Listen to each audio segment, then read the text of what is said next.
மரணத் தருவாயில் சிலுவையில் இயேசு கிறிஸ்து பேசிய 6வது வார்த்தைதான் முடிந்தது. இயேசு கிறிஸ்து பிதாவின் சித்தத்தை செய்ய தன்னை ஒப்பு கொடுத்து சிலுவையில் இரத்தம் சிந்திக் கொண்டிருக்கும் போது இந்த வார்த்தையை, அதாவது முடிந்தது என்று அவர் சொல்கிறார். முடிந்தது என்கிற அந்த வார்த்தையில் பல காரியங்கள் அடங்கியிருக்கின்றன.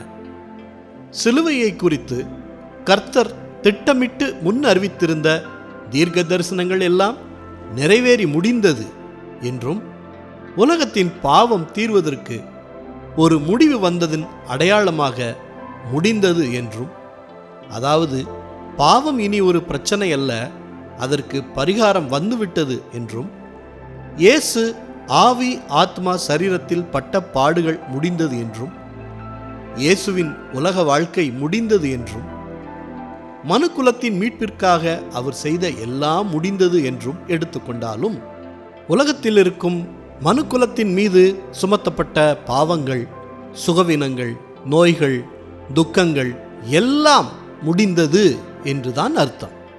இயேசு கிறிஸ்து சிந்திய அந்த விலையேறப்பெற்ற இரத்தத்தின் மூலம் எல்லாம் முடிந்தது என்பதாகத்தான் நாம் எடுத்துக்கொள்ள வேண்டும்.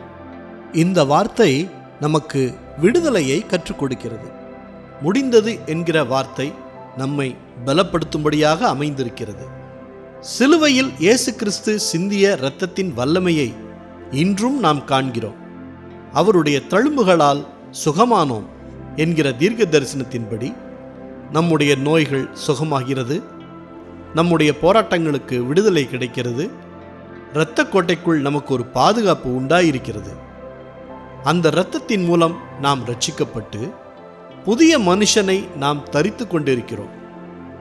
அதனால் பழையவைகள் எல்லாம் ஒளிந்து போய் எல்லாம் புதிதாய் மாறின அனுபவம் நமக்கு கிடைக்கிறது. ஆகவேதான் அவரை நாம் அப்பா, பிதாவே என்று அழைக்க முடிந்தது. இயேசு எல்லாவற்றையும் சிலுவையில் செய்து முடித்ததால் தான் இன்றைக்கும் ஆவியானவர் துணையோடு ஆண்டவரின் சித்தத்தை நம்மால் செய்ய முடிகிறது. இயேசு செய்ய வேண்டிய பிதாவின் சித்தமான செயல்கள் செய்து முடிந்தது.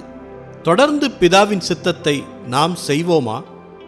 இயேசுவால் முடிந்தது, நம்மாலும் முடியும்.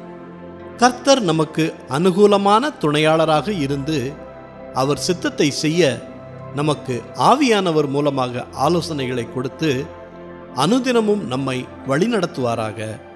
ஆமேன்.